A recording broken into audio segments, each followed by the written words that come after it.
Okay, my friend, I'm back again to have a conversation with you, a conversation that will take us from different perspectives of life. And hopefully, by the end of the show, in this athletics without boundaries, with no borders, with no barriers, we'll celebrate a few things. And if we hit some rocks, as long as we are bruised, we can always get up. And thank you for being there. Thank you for your audience and taking a risk to stop by and say hello and say, hey, can I click on this? Yes, you can. Yes, you can. Yes, we can.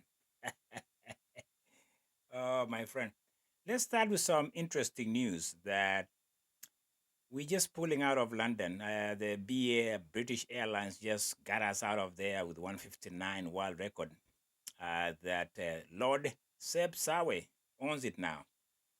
And let's just challenge ourselves and remind ourselves that we've come this far because of great coaches, because of great fans, athletes who put their lives on the line, and all that good stuff.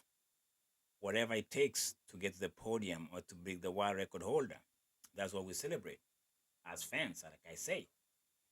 But there's a dark side to our sports that sometimes we tend to forget.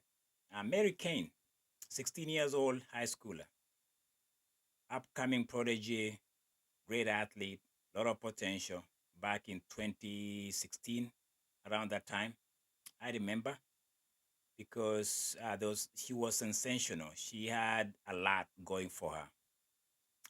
So she thought, and so it looked to us until she ran into a monster, until she ran into a coach, until she ended up in what I've determined as the Alcatraz of sports sometimes, the dark side, the camp.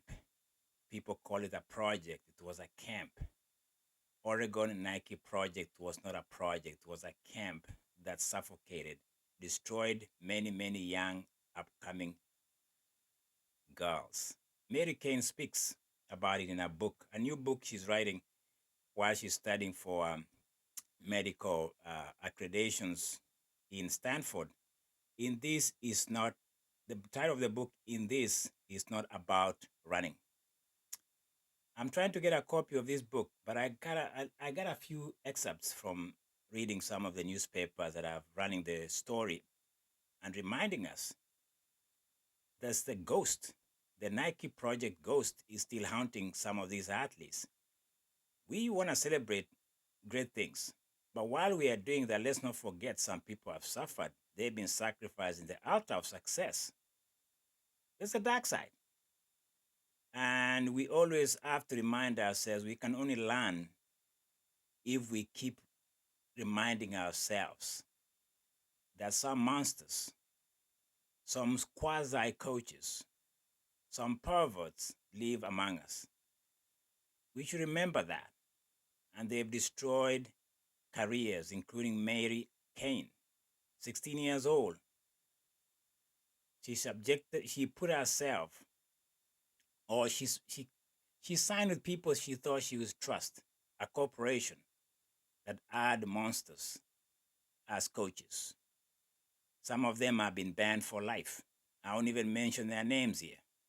They deserve to be in Guantanamo Bay of sports, where they'll forever be reminded of what they've done to Mary CAIN and the rest of the women who are body shamed. I read a very interesting thing about in this article that at one point Mary CAIN, they were taking fat content, or they measure the body fat content. I don't know what they call that. And for her to do that, one of the coaches, or one of whatever these coaches are, told her that she had to submerge herself 4 times into the water for 30 seconds so that the fat content could be, I don't know what that is. So we have waterboarding in coaching nowadays, and it is perpetuated and done within the context of Oregon Nike project, and people are just looking the other way. When a young Mary CAIN was being waterboarding was happening. This is let me tell you something. This book is dark, it's very revealing to me. And to find out even a high school coach was a pervert, to say the least. I mean, you can see this online. I'm reading some of the excerpts. I haven't got the book yet. But this is the dark side of sports. Because one thing people don't should not forget is that coaches become gods.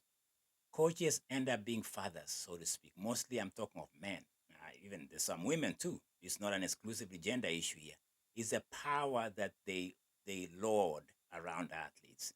They tell them jump, jump, run this fast, run this much, and most of the athletes just comply because they believe in these coaches. And this monster of a coach that I ran into one time during my training clinics at the embassy suite next to the airport. And I remember I was with a friend of mine, Spence. And this monster of a coach passed by us, or he was speaking. And I remember saying this, that guy is an asshole. And I wasn't wrong. A few years later, of course, he's found to be a biggest asshole monster you can ever find walking on this planet.